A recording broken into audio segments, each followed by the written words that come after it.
Welcome to the Voices of the 1960s Project. My name is Jerome Page. Today is our first live that will explore the topics of religion and spirituality. What are our religious and spiritual practices today? How do they differ from our practices in the 1960s? How do we get from there to here? Before I introduce today's guests, I have 4 asks. The first ask is to like and follow us on Facebook. The second ask is to subscribe to our YouTube channel. The third ask is to read and comment on our blogs. And the fourth ask is to share our shows, videos, and blogs. Our guest moderator today is my sister, Faye Paige Edwards. She'll be moderating a panel that includes Marilyn Hubbard and me, along with comments by Faye. We'll be using Marilyn's spiritual journey as our backdrop, and we'll be exploring how baby boomers are talking about the role of religion and spirituality in their lives. As a reminder, the baby boomers were born between the years 1946 and 1964. The oldest baby boomers turned 75 this year. The youngest ones turned 57. Many of us came of age in the 1960s. Looking back, we'll be exploring our religious and spiritual journeys. Welcome, Faye, and welcome, Marilyn. Hello. Good evening. Faye, you going to start us off here? Okay, yeah. Jerome, how often do you talk about religion with your friends? It's a rare occasion that I talk about religion with my friends. It's not a topic that comes up. In thinking about the show, I did initiate a conversation about a month ago over dinner with some of my neighbors, just to see how they would respond to a conversation around religion. But people might share that they go to church or they're headed to church service. But in the circles I run into, nobody really talks about religion and spirituality practices in their lives. Yeah. I find that people will talk about the style of worship that they prefer. You know, I like gospel music. I don't like gospel music. I like a mega church. I like a little church. But if you ask me, could I articulate what the belief system of my friends are, I would probably say no. I don't normally talk about mine. Mine, I think, are different. I am a Protestant, Christian, feminist, Black nationalist. So I'm this. Wait a minute. Can you give me that list again? You are what? I'm a Christian Protestant. A Christian Protestant. I'm a Black nationalist. Black nationalist. I love black theology. I love a minister who spreads Black theology from the pulpit, and I'm a feminist. And actually, historically, it's the feminist part that has given me the most trouble in terms of selecting a traditional church. The women that I'm in churches where women aren't allowed in the pulpit, none of the women really seemed to mind, and that was always a deal breaker for me. I was raised like you, Jerome, in Grace Baptist Church of Germantown, and we went to Sunday school and we went to BTU. So we were very much trained in that value system. The other thing that makes me, I think, a little different is I like to just dissect the sermon. I can skip the praise and worship. I want to hear what he has to say, and then I have to comment on it. Because when you comment on the sermons, do you comment on the sermons with other people who are worshiping with you? Well, I or used to do it with my husband, Victor, but I stopped because I realized I was spoiling the experience for him with all my critiques. And his experience, however he experiences church, is just as valid as mine.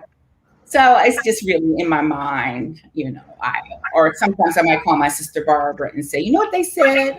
That's not right, But there's this constant thing going on in my head analyzing what is going to be said. So today, though, we are going to talk about metaphysics, and I thought it might be helpful to give, quote, textbook, a Google, if you will, definition.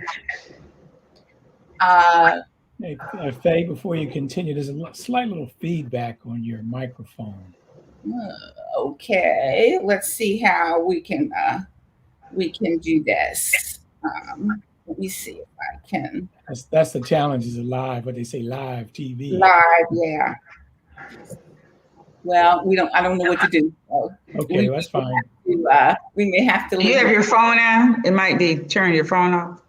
Yeah, I have it off, so I don't know why it is. It is still, but anyway, metaphysics. Metaphysics has many ways you practice it, just like Protestants have lots of different ways that it is practiced. And all religions are metaphysical in a sense, in that you are called on to believe something that can't be seen. The whole we walk by faith, not by sight. Metaphysics can be a science, a philosophy, or it can be a religion. And in looking and doing my research on metaphysics, they talk about nine or 10 great teachers and what they all have in common, and how their teachings are often labeled as metaphysics. So I'm going to give you this list. But for you people who are immersed in this is not intended to be a all-inclusive list. So if your favorite great teacher is not on this list, please forgive me. We have Aristotle. We have Zoroaster, and I may be pronouncing that incorrectly because I did not know about him. We have Lao Tzu, TZU. Then, of course, we have Buddha, Confucius, Socrates, Krishna, Jesus, and Mohammed. And these great teachers all have some metaphysical elements in common. Now, I'm going to give another definition, and I got this definition from the website truthunity.net. And the reason I picked this definition is because in our conversation today, Marilyn and I are going to be talking about our experiences in the Unity Church. And so I'm going to read this to you. Metaphysical work is the work of relaxing the soul enough to enable the soul to receive truth from God mind. And in the Unity churches, when they say God, it's always God mind, and there's a hyphen in between. Truth is revealed in the form of divine ideas or flow. And these divine ideas are processed through the human mind and cause the expression of divine ideas into the physical world. So the conclusion of this definition is the quality of our physical world is based largely on the purity of our metaphysical work. So whatever you're experiencing now, according to this definition, is a reflection of the purity of your metaphysical work. And so, Marilyn, you are, as we call it, an underground metaphysician with a PhD in metaphysics. Right. Start by telling us a little bit about your journey. Sure. It's a pleasure to be here and to be here in this conversation. And thank you, Faye, for those definitions. That was a learning for me as well. Since we've been talking over the past, few weeks about this, it's kind of stimulated my thinking to try to connect some dots about, when did all this start and how did I get on this journey? And one of the things I thought about is this had to be in the late 70s, maybe early 80s. Prior to that, I'm an avid reader, so I've been reading a lot of positive stuff, a lot of stuff that we could now, define as spiritual, but stuff that just had a positive, motivational, inspirational bent to it. Just kind of have a thirst for that information. And I have really bought into, I grew up Christian, and really bought into the goodness of God, or the goodness, of life. And I remember I had an aunt, and anytime something would go wrong, she would always say, "Oh, the devil is busy today. The devil is busy today." And I never bought into the devil. I bought into the goodness, of the world. And so there was a lot of dialogue, and she, to other members of my family, what's going on with her? She doesn't believe in heaven and hell or the devil. And I just said, no, I wasn't worshiping the devil, that I chose to worship God. So that was probably the juncture when I started looking at my beliefs versus my my religious beliefs, or the religious beliefs of my family. And then, how would you describe the religious beliefs of your family? What was your pre-80s view of the world? Okay, well, very traditional Baptist, but for me, it wasn't a teaching Baptist. It was a Baptist of maybe that times. We had a minister that everybody loved, and he moaned, he groaned, and it was a way of communicating that everybody loved. It wasn't a biblical teaching. Okay, it was more of an experience, or a It ritual? was an experience. It was a ritual. And what part of the country? Michigan. Michigan. Mm-hmm. What part of the state? Central, with Lansing, Michigan, Detroit area. Mm-hmm. And so my father, my grandfather, my uncles were all active in the church. My mother, and I may have mentioned this once before, and her sisters, my family traveled, as they grew. They lived in different places around the country, but they always became church leaders. My mother was always church clerk, or head of the deacon board, or something like that. If there was some controversy going on at the church, my family was in it. Big time. But Marilyn, since it's partly the 1960s project, when did you graduate from high school? 64. You graduated from high school in 1964. Yes, I did. And so would it be fair to say when you graduated in 1964, you were from high school in 1964, you carried many of those East Lansing Baptist beliefs and traditions with you? I did. As you went to college? I did. Okay. I did. So what happened between 1964 and say mid 80s? Okay, well, mid 80s. Okay, I thought about that. Whenever you had this began to encounter this new positive, feelings on positive things. Yeah. Well, for me, it was kind of my own internal search for meaning, continuous improvement, that kind of stuff. My undergraduate degrees are in training, organization development. So I had a means to always be able to go to the kind of seminars and things that I wanted to, that were personal growth. So I really got into the personal growth movement. I was part of the EST training and a lot of that stuff back in the day. What is that? It's now the Forum, Landmark Forum. It was started by Werner Earhart. And Faye, what did remember? and explain to people who don't know what it is. Oh, okay. You know, it was a 3-day intensive program that was really very didactic, you know, where they would, and they still do, you know, take you through a process to help you discover who you are. That's basically. And what part of the country did you do your training? I did, actually, I was based in Michigan, but I went all over. I went to California, Chicago. I did the whole, I became candidated in it. What is candidated? Yeah, I became candidated, and I didn't realize when I became candidated that meant induction. I was just, you know, taking this course, this course, this course. And did you take it? No. No, I just read, I didn't do anything. I just read about things. So Okay, well, I part always of, associated S with kind of a Los Angeles vibe, yeah, California vibe. yeah. Well, it was all over the country.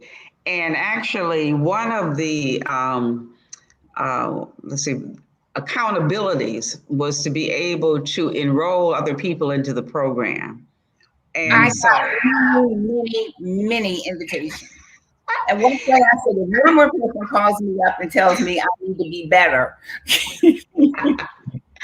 yeah, so I was a master enroller. But anyway, that program really helped me to see a lot of things about myself, or opened up an opportunity for me to dig real deep and to also see the vulnerability of others through that process.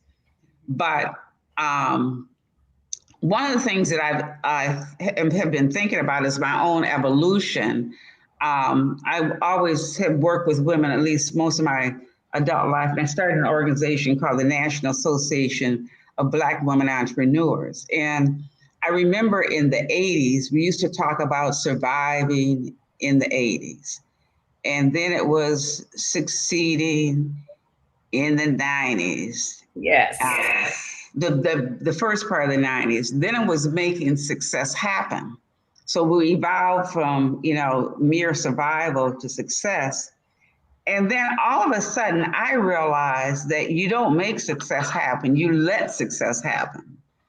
And so I would say mid to the end of the 90s, going into 2000, is probably when I really blossomed and really accepted that I was on a metaphysical journey.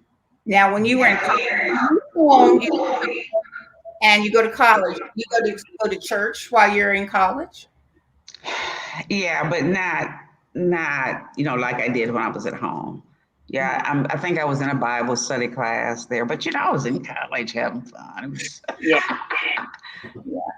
And what about your early career in Detroit? Did you, when you got married, when you moved to Detroit, you're doing your court reporting thing, you get married? Are you? Yeah. Well, once I graduated college and started my career, you know, and started, you know, got married and had a family. But then, you know, I'm in a whole different realm, a different city, different period of my life. Went to different churches, and spent a lot of my time in the unity churches. But I have to say this, always kept my grounding in the Baptist church. And I think that was more out of tradition than anything else, because that's what I was supposed to do. That's what I understood. So I would get one body of nourishment from church, Yeah. and another body of nourishment from metaphysical teachings. Mm-hmm. So I used to laugh and say I'm serving two masters, but as I began to study metaphysics, it showed me how to live my life on a daily basis. It was so I look at metaphysics more as a lifestyle, a choice, you know, than a religion. Yeah, yeah. I was reflecting on our unity days, my journey was, when I left my house, my father's house, I swore I was never going to go to church again until I woke up one day and really missed it. And I never missed it. That never happened.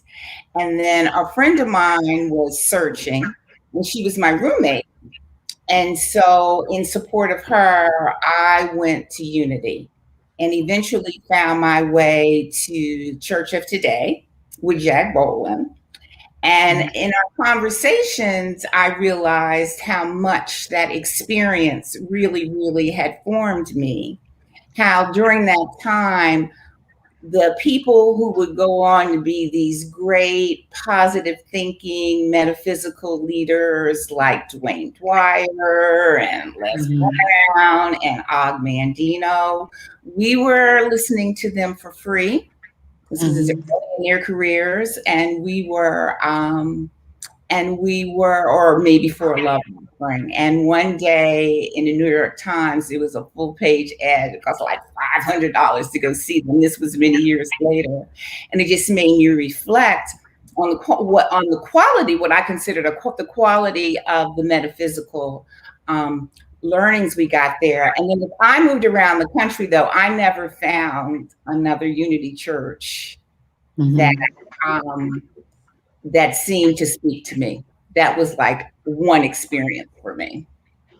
Yeah, that was a treat, and that was very, very special for us. The bookstore there was just my favorite place to go. The conversations there, I learned so much about consciousness. And that was something that I had not learned previously. And, belief systems and really the foundation of love, what that really means on a day-to-day basis. So I would say the Unity Church began to shape me, but I've always been, I always dig deep, you know what I mean? So I would read books, always going to retreats. Friends call me many times, and I can remember this just for years. And they'll say, "Hey, what are you doing?" And my response is, "Oh, I'm just trying to figure out what I'm going to do with the rest of my life." And they would say, "The rest of your life?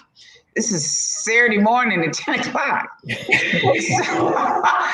And so I always, have been looking at out there, where am I going, or am I on the right journey?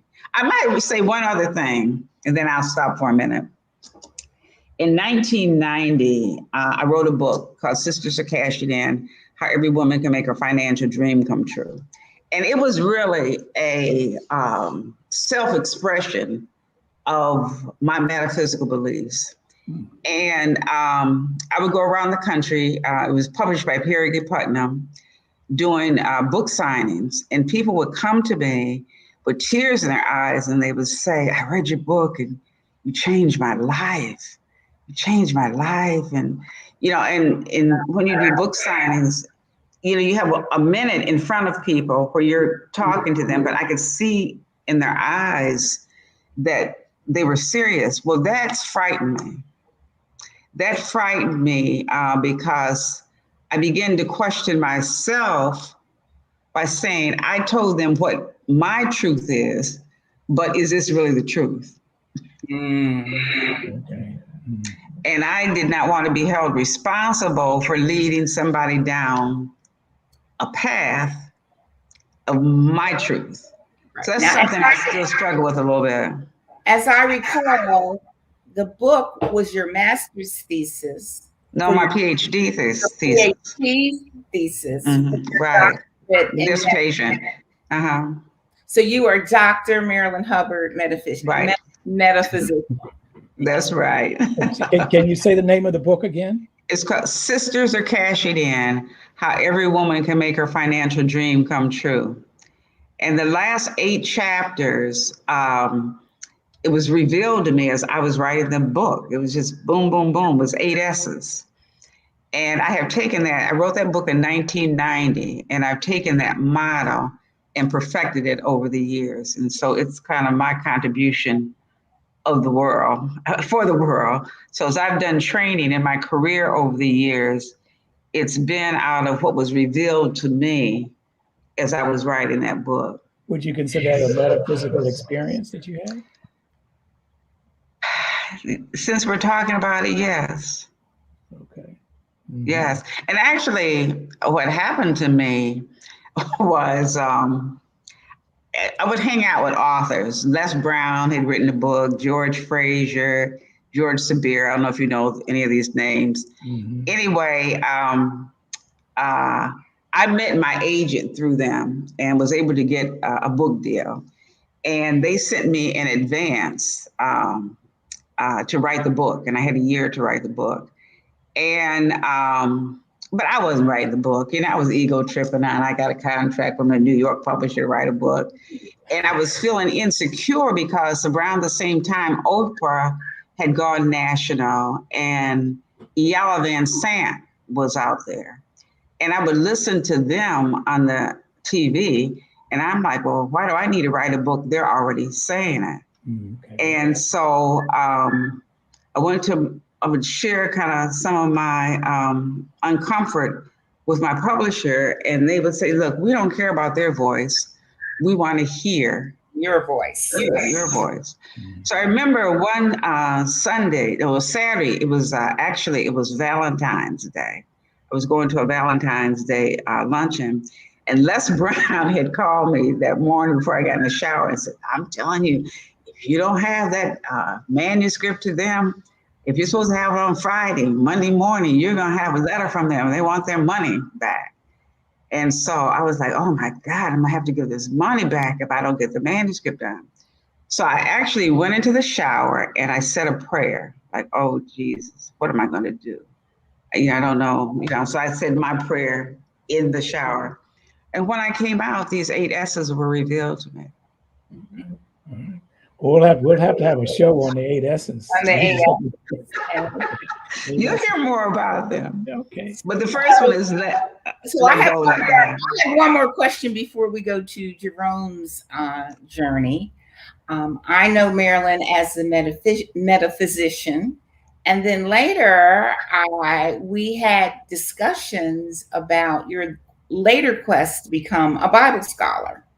Oh, so yeah. When did you decide? You said that you didn't read the Bible when you were in BTU. When did you decide, and you're a practicing metaphysician, when did you decide that you needed to read the Bible and why? Well, at the level that I wanted, it's just been within the last 10, 15 years. We get in discussions like this. I don't always know what people are talking about. So from a scholarly perspective, I would like to know more. And then what my need is to learn it from an academic perspective, So I've gone to church, and so I'm seeing that my spirit or my need is more than praise and worship. I'm reading it for understanding. Yeah. Now I do believe in praise and worship, so I don't want to have to debate on that, but I have this need to understand. And I was having a hard time whenever I would try to find a Bible study other than the one that we knew about, Bible Study Fellowship. It was going with somebody talking to me. I could never ask my questions, or give my opinion. And so that's been a journey that I'm on right now, actually.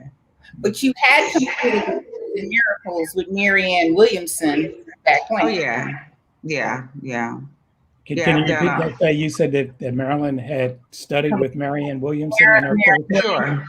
Course in Miracles? Yes. And he had completed the Course in Miracles, yes. Yeah, and the Course in Miracles was also part of my study for my doctoral program. Okay. Yeah, I've known several people who have studied the course or taken the Course in Miracles, or read the books and discussed them, but it wasn't any. That was a book or books that never piqued my interest. Mm-hmm. I know some people, a lot of people are still do find the books to be very, very useful. Right? Yeah, Mm-hmm. we have a brother James, and he was at one point very much immersed in the Course in Miracles. So Mm-hmm. let's pick your brain a bit. And you said that normally you don't talk about what you believe in polite company. Do you believe in God?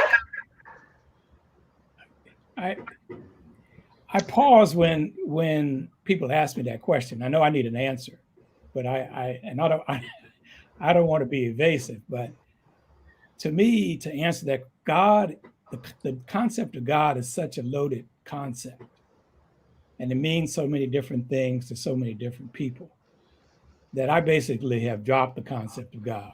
I don't have a need for a belief in God because it just means so many different things to so many different people. Well, what do you have in you to believe in? Anything? I'm sorry, say that again. I said, what do you have a need to believe in? Anything? Oh, well, I'm sophisticated and mature now. To answer that question now is the way I answer it now, but this is as a result of many, many years of reflection. It's important to have beliefs, but don't believe. Could you expand on that a little bit? Sure. I think we all need conceptual frameworks. We all need mental models. We all need paradigms. We all need systems of belief. But those systems of beliefs can get in the way of us experiencing and living our lives. And people become attached to those stories. They become attached to those narratives in such a way that they lose the essence of what they're about, and then they start promoting the doctrine and not what the doctrine represents. So we need beliefs because we're human. But once we start believing those beliefs too much, then we set ourselves up for a trip back. So you grew up in Grace Baptist Church with me. You did the Sunday school, you did the BTU. I will add for our listeners that my father read the Bible to us every day. My father went on to become, under the tutelage of my mother, I might add, he went on to become a very accomplished Bible scholar. Huge following in the neighborhood of Black men. Had a prison ministry. So Jerome, you leave Baton Street, that's where we lived, and you go off to Howard University. Right. Do you just drop out of church like I did, or have you dropped out and stayed out?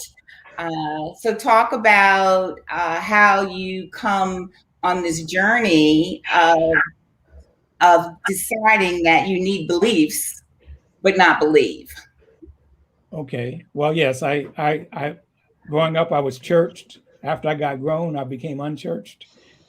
and I've remained unchurched in a traditional sense of the word. Yeah. So I don't have a church home, and I only attend church for what I would call ceremonial purposes. Weddings, funerals, somebody's having a special event.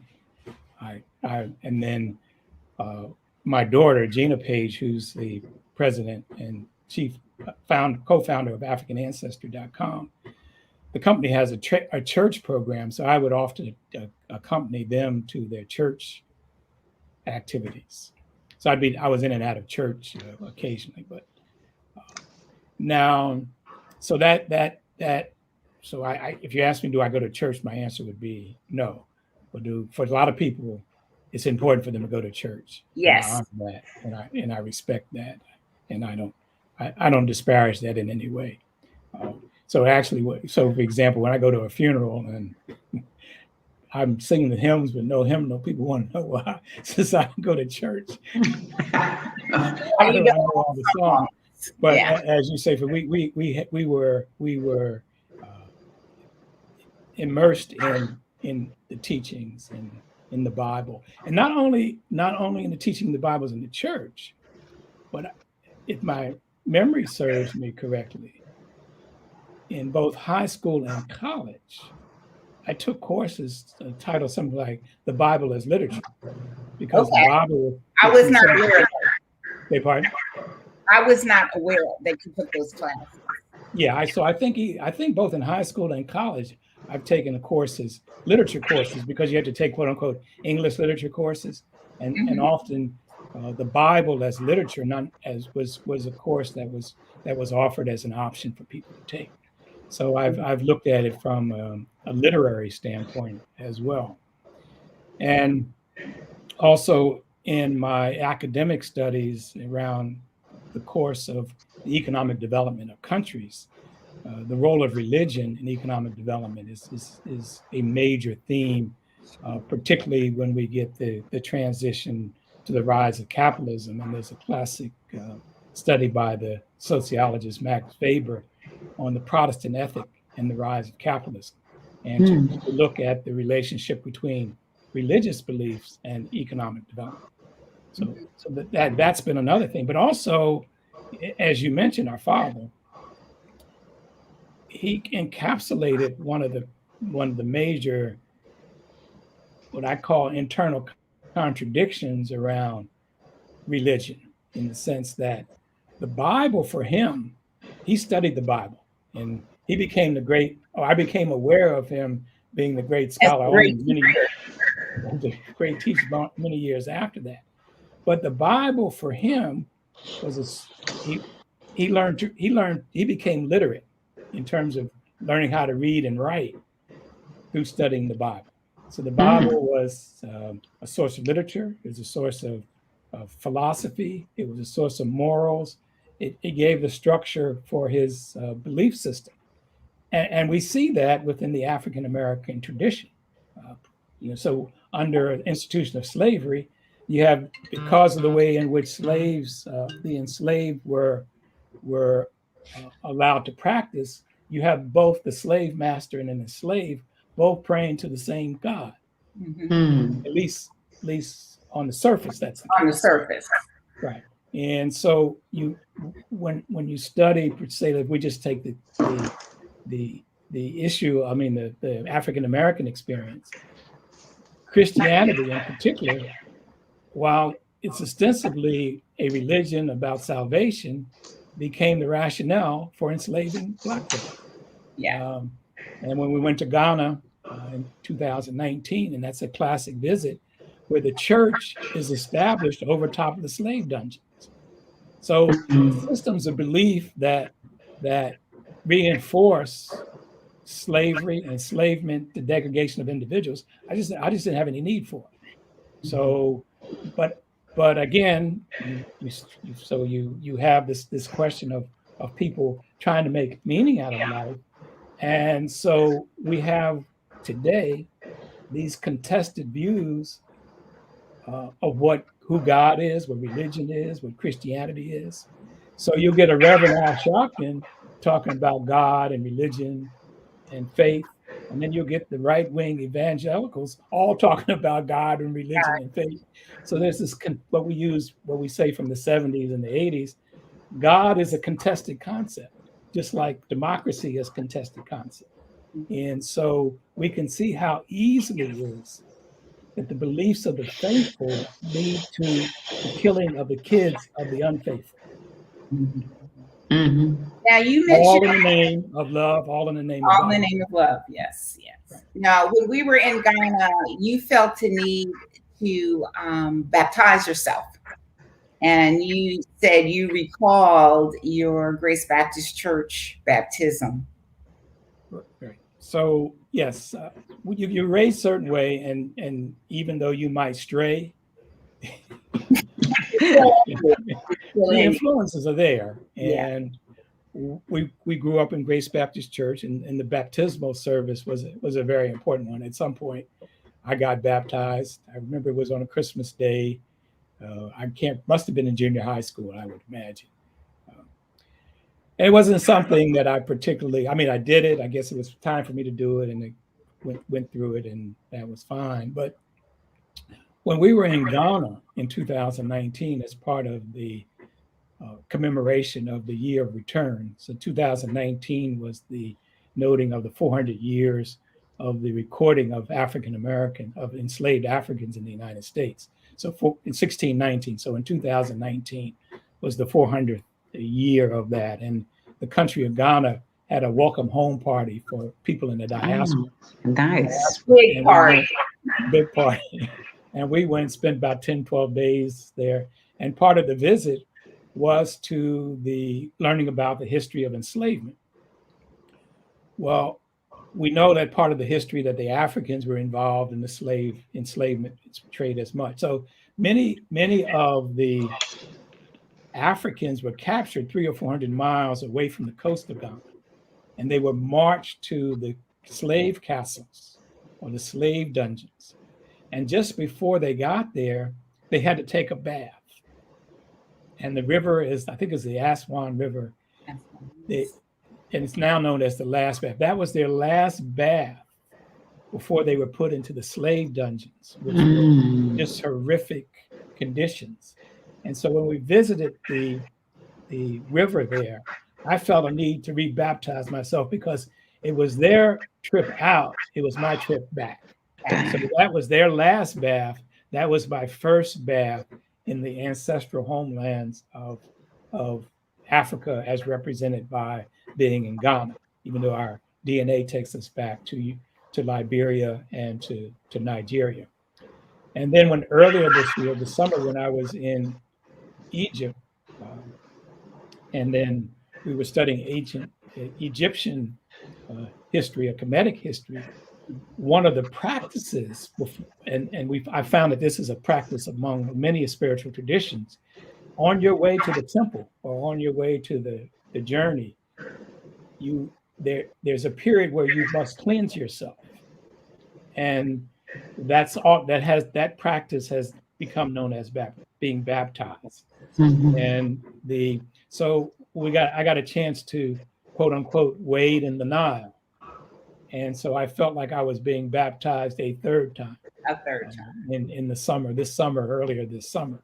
So that this whole notion of understanding what baptismal means, or being baptized means, clearly originated out of the study of Grace Baptist Church of Germantown.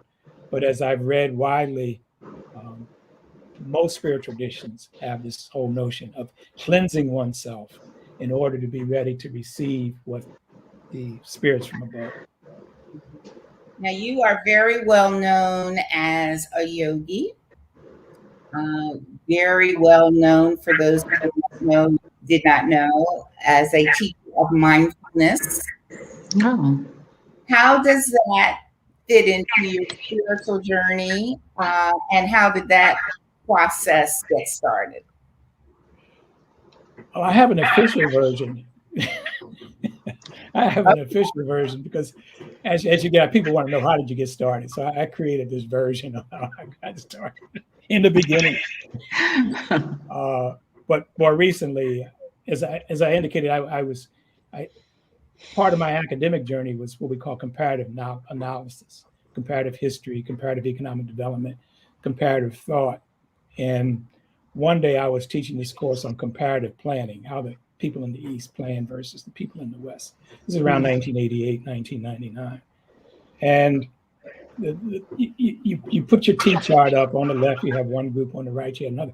I realized I did not understand at that time what would be considered the Japanese approach to planning.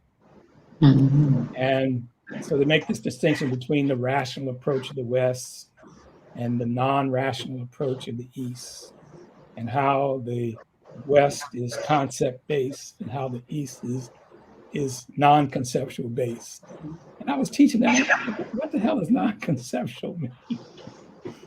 So fast forward, that concept of what does non-conceptual mean became, if I use a Zen concept, Zen Buddhist, it became my koan.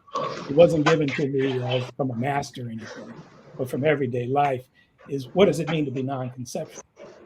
And that set me on a journey to explore I encountered readings, which led me into with a group in DC called the Insight Meditation Community of Washington. Sat for them for a while, studied yoga nidra, studied yoga. And a part of that journey was the quest, in retrospect, to answer the question or to solve this koan, what is non-conceptual understanding? Mhm. Maybe you could what the koan is for, Yeah, the koan within the Zen Buddhist traditions, one of the ways in which you get people to learn is that you're giving a puzzle to solve, and you report back to your guru or master periodically on how you're solving this puzzle. One of the popular ones you'll hear in the press is, "What's the sound of one hand clapping?" And you just sit with that. And you go to the Zen master and you say, "I figured it out," and he whack you upside the head. I didn't have a Zen master, so there was nobody that whacked me upside my head. Or, what was your face before your parents were born? If a tree falls in the forest, if nobody's around, does it make a sound? So there are no. You grapple with this. You sit with this until you get a revelation, and you just kind of and so that's what a koan is. And so in the Zen tradition, in order to read, I'm paraphrasing and I'm probably bastardizing a little bit here. In order to reach enlightenment, you have to solve 1,122 koans. Wow. I mean, that's. But I only had one koan. You only have one koan. But that was one that I took on myself. So the practice of meditation, the practice of yoga, helped me kind of begin to sit with that koan. So that's my official story. So I get starts in 1998, 1999. But once we started this the 1960s project, as I think more and more, there were always these ideas back. As I was cleaning off a bookshelf, writings of Alan Watts, who wrote in the 50s and the 60s. One of the popular books in the 70s was Robert Percy, Zen and the Art of Motorcycle Maintenance. They were just books after books that we took to and we read. And so even though I was unchurched, I guess part of my readings continued in that vein. And I would add that back in the late 70s, 80s, when transcendental meditation was big. No, that wasn't transcendental meditation. Was where you got your own mantra, right? And you were given a mantra, and I didn't stick with that. I sampled it. Didn't. I don't know why I didn't stick with it. I just didn't stick with it. And then there were the folks who were the chanters from the Nam Mreho Kingo folks. I'll get my tongue right. And several people I know who are still chanting, 30, 40, 50 years later. So they stuck with it. So it's always been part of what I've been around, either on the academic side or in the spiritual side. Mm-hmm. Perhaps with the 1960s project, at one point you'll lead us in a virtual meditation. I can attest that he's very good, and I'm not just saying that because I'm his sister. Well, yeah, okay. Well, thank you very much. Thank you very much. So that on my website, on What's on Jerome's Mind, there is a conversation which is called Mind, Body, Spirit, and Shadow. And so there are a collection of blogs and posts on What's on Jerome's Mind's website. That'll give you some glimpse. And also on the website, there's some recordings of meditations that I've done. Mm-hmm. Meditations on the mind. What does it mean to meditate? So those are available for people who want to find out a little bit more about what I do and how I approach it. So Mary, Kelly just said that she still listens to Alan Watts. So, wow. So yeah, I just went in cleaning off my bookshelf. I revisited one of his books, which is apropos to this conversation. It's called Beyond Theology. And again, this whole notion, and we talked about metaphysics, so we have the physical approach, and what it takes us beyond the physical. That's where we get to the metaphysical. Or if we use other language, we tend to approach life as a naturalist or as materialist. Are there any things beyond the material life? And the basic teachings around mind, body, spirit, and shadow, to talk about going beyond our bodies as a physical. Now, one of the things that Marilyn mentioned, so even though we are talking in words, she said she was in the shower and it was a felt experience. yes. And so the whole notion of, while we're using a lot of words, most likely the metaphysical experience, this experience of awe or wonder or enchantment, is a lived experience.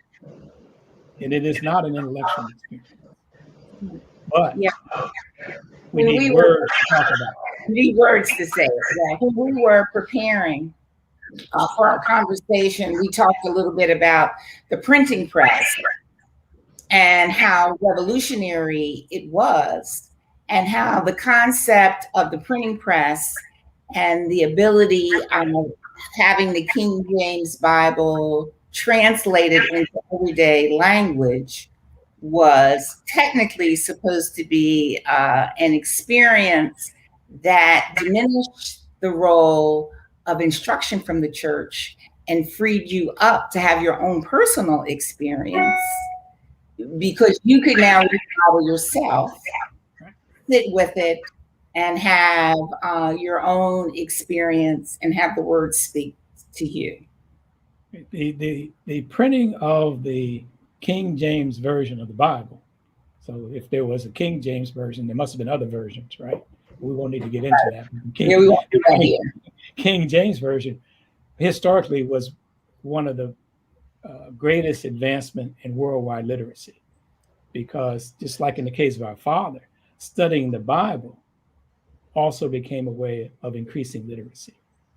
And so you get this, again, these kind of contradictions where the church is expanding literacy at the same time that capitalism becomes global, and they're using the church to discover America, rip off the Native Americans. So the one hand is advancing humanity, and the other hand it's enslaving and killing off people, and not just the others, but even within a lot of the so-called Christian countries, you had constant ways in which other groups were purged, or if you didn't have the right beliefs, so it gets all mixed up in there.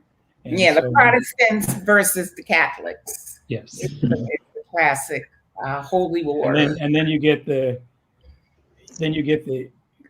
Christians and the Jews and the Islam, Judaism, Christianity, Islam, all descendants of Abraham, all different religions, all cousins,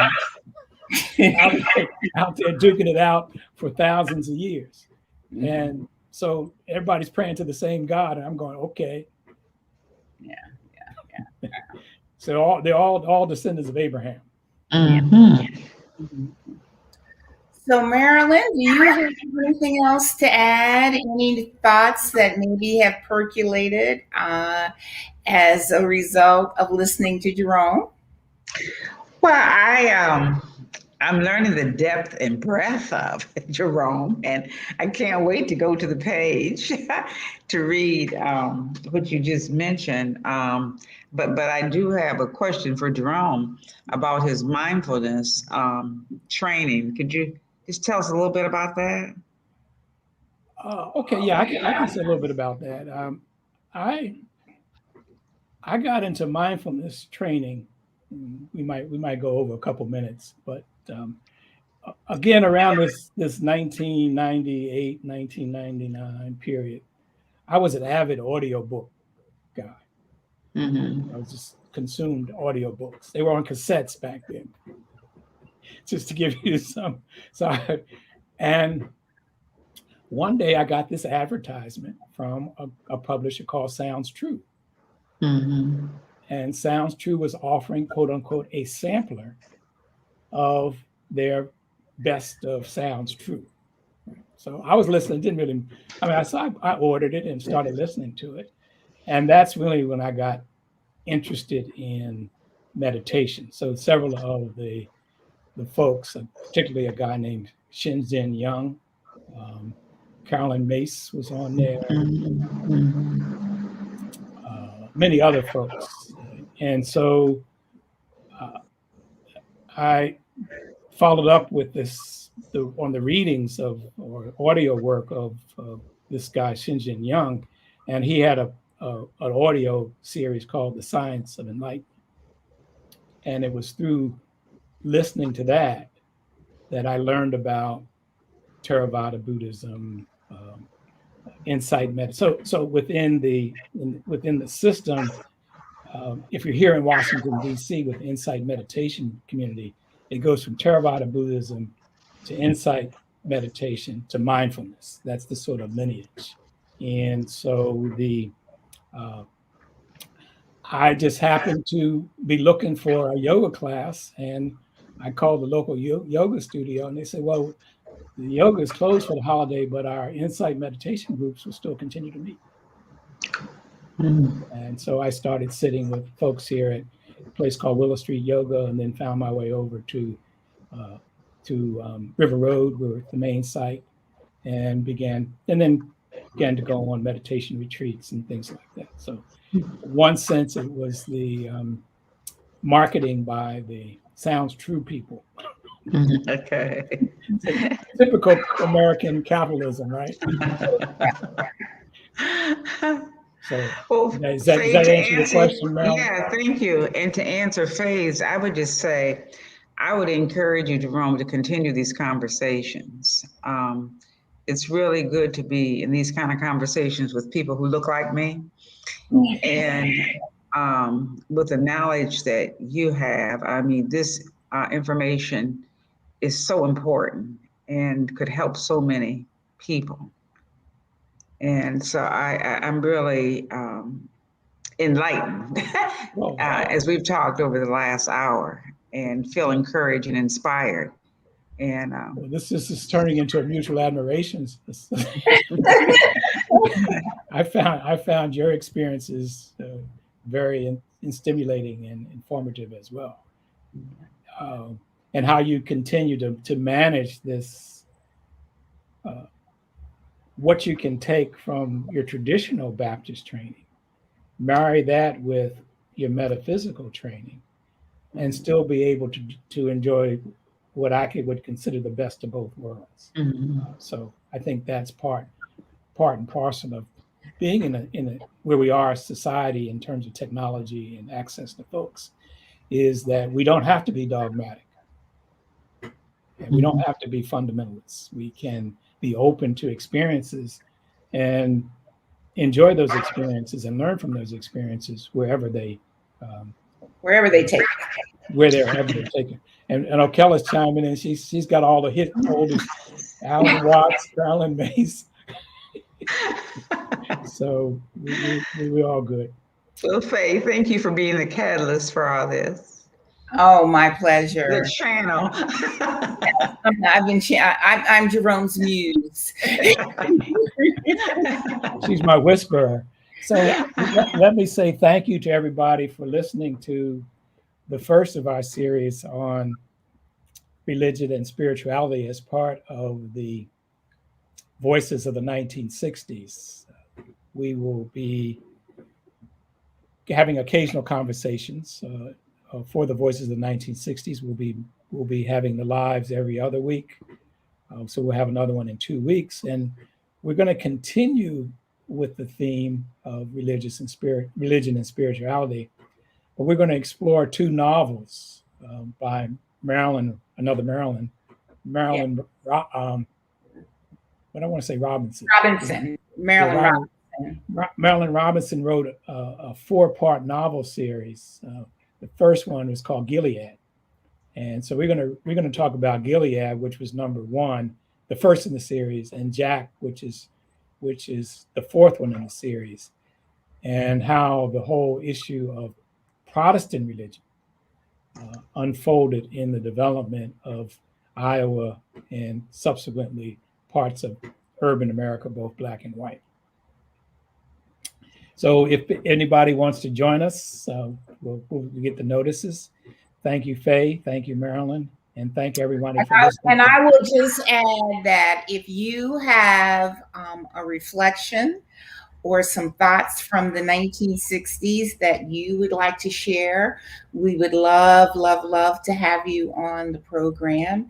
The mini series right now is Religion and Spirituality, but all stories from the 1960s are welcome.